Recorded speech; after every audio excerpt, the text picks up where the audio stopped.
नमस्कार मंडळी, नवीन एका इंटरेस्टिंग व्हिडिओमध्ये सर्वांचं मनापासून स्वागत आहे। मित्रांनो, या व्हिडिओमध्ये आपण पीक विम्याचा अर्ज भरत असताना शेतकऱ्याने कोणती काळजी घेतली पाहिजे, कोणते कागदपत्र घेऊन आपण CSC सेंटरमध्ये गेले पाहिजे, कोणते कागदपत्र आपल्याला ऑनलाईन अपलोड करायचे आहेत, कोणत्या जागेला कोणत्या जमिनीला पीक विम्याचा बेनिफिट मिळणार आहे, याविषयी संपूर्ण सविस्तर माहिती जाणून घेणार आहोत।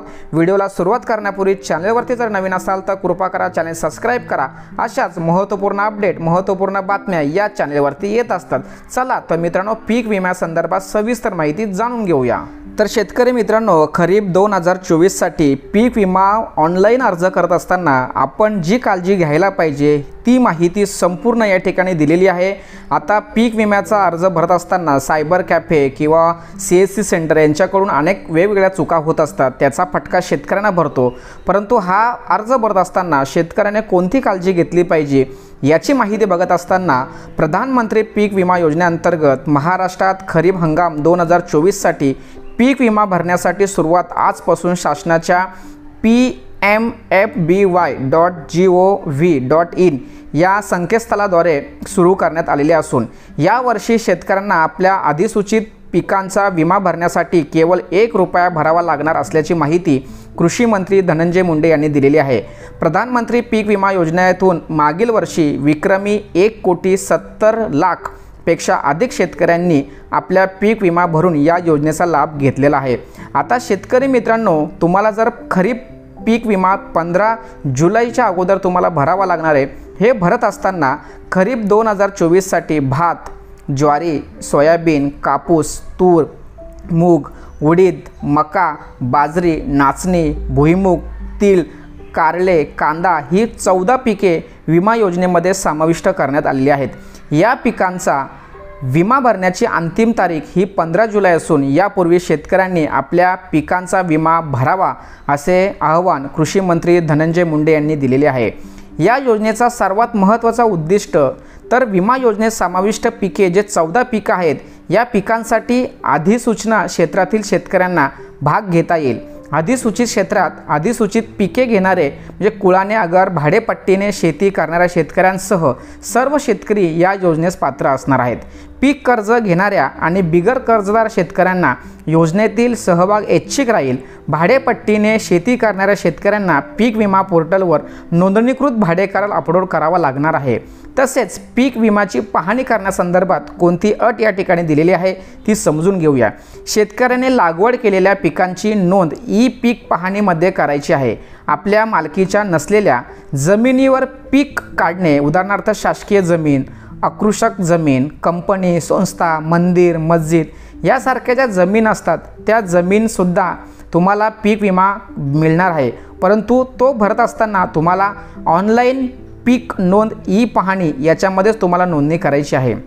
या योजनेने आपण जे पीक शेतात लावले आहे त्याचाच विमा तुम्हाला घेता येणार आहे। शेतात विमा घेतलेले पीक नसेल तर आपल्याला पिकाचे नुकसान भरपाई मिळणार नाही। भात, कापूस, सोयाबीन पिकांमध्ये महसूल मंडळ यांच्यामधील जे पिकांचे सरासरी उत्पन्न नोंदवले जातात त्याचे जे रिमोट सेटिंग तंत्रज्ञानाचा वापर करून येणाऱ्या उत्पादनास 40% भारांकत किंवा पीक कापणे प्रयोगाद्वारे असलेल्या उत्पादनास 40% भारांकत नेऊन मंडळाने सरासरी उत्पादन निश्चित केले जाणार आहे।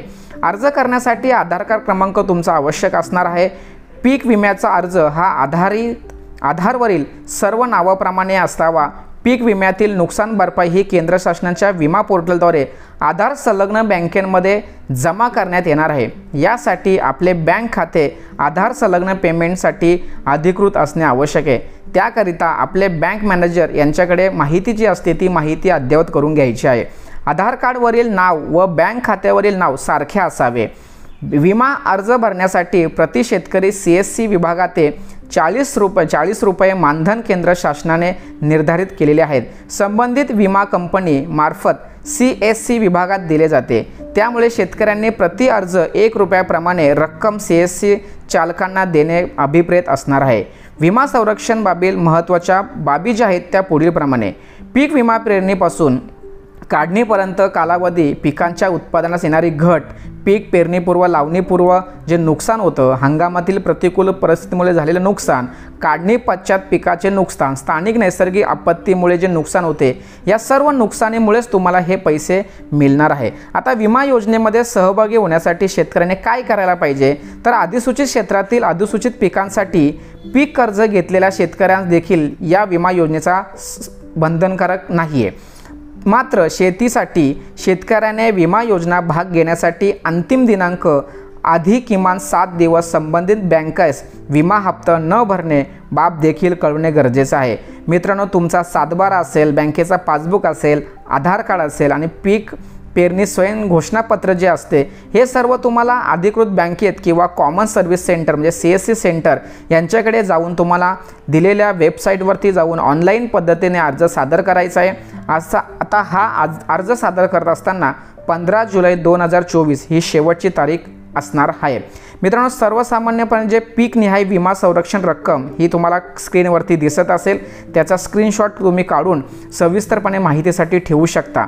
आणि या योजनेचा लाभ घेत असताना किंवा ऑनलाईन अर्ज करत असताना जर तुम्हाला काही अडचणी येत असतील तर इथे तुम्हाला जे कृषी रक्षक पोर्टल हेल्पलाईन नंबर आहे 144447 येथे तुम्हाला संपर्क साधून तुमच्या अडचणी तुम्ही या ठिकाणी विचारू शकता।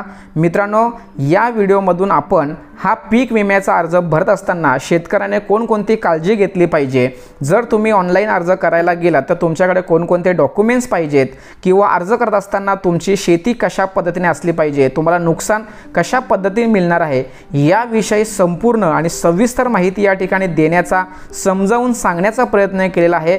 मित्रांनो, सदर व्हिडिओ महाराष्ट्रातील प्रत्येक शेतकऱ्यांपर्यंत पोहोचवण्यासाठी सहकार्य करा। धन्यवाद। जय हिंद, जय महाराष्ट्र।